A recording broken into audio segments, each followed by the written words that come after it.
Bonjour Madame Lavandi. Bonjour. Euh, Dites-nous Madame Lavandi, dans quel cadre s'inscrit l'organisation de votre conférence aujourd'hui? Alors la conférence d'aujourd'hui s'inscrit dans un cycle de séminaires que mon centre, le Centre d'études de la coopération internationale et du développement, organise tous les ans d'ailleurs. Et ce cycle en particulier fait suite à un colloque sur les mouvements islamistes et djihadistes que nous avions organisé le 2 octobre 2015 et qui a été suivi par toute une série de conférences. Et ma conférence sur l'Iran a fait suite à une conférence sur la Turquie qui elle-même faisait suite à une conférence sur la propagande.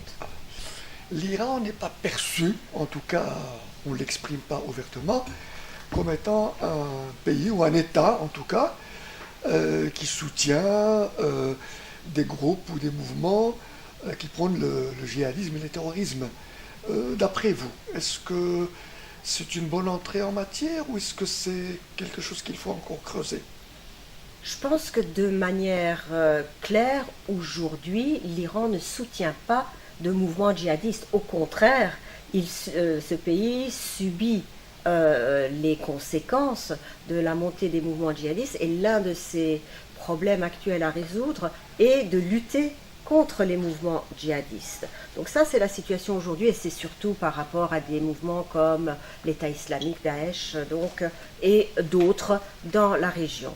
La position d'ailleurs des chiites par rapport à ces mouvements djihadistes qui sont extrêmement anti-chiites est assez intéressante à suivre.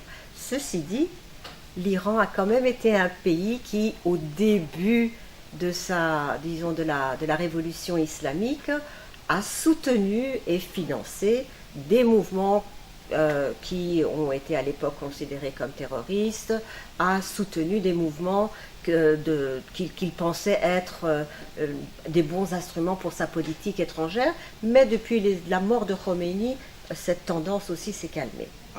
Alors, dernière question, après la levée de l'embargo occidental sur l'Iran, comment se présentent les choses pour ce pays aujourd'hui? Alors, le pays aujourd'hui a des avantages et des désavantages qu'il faut qu'il puisse surmonter. Deux éléments importants. Après la levée des sanctions, l'Iran est entré de manière plus importante sur la scène internationale comme un acteur sur qui on peut compter et qui compte, parce que jusque-là, il était encore un peu considéré comme un paria. Donc ça, c'est déjà une avancée. Bon, officiellement, l'Iran pourra participer à toutes sortes de négociations. Le deuxième élément qui est vital aussi pour l'Iran, c'est que la levée des sanctions va lui permettre de revenir sur le marché international, et en même temps, cela va lui donner une bouffée d'air frais pour reconstruire son économie.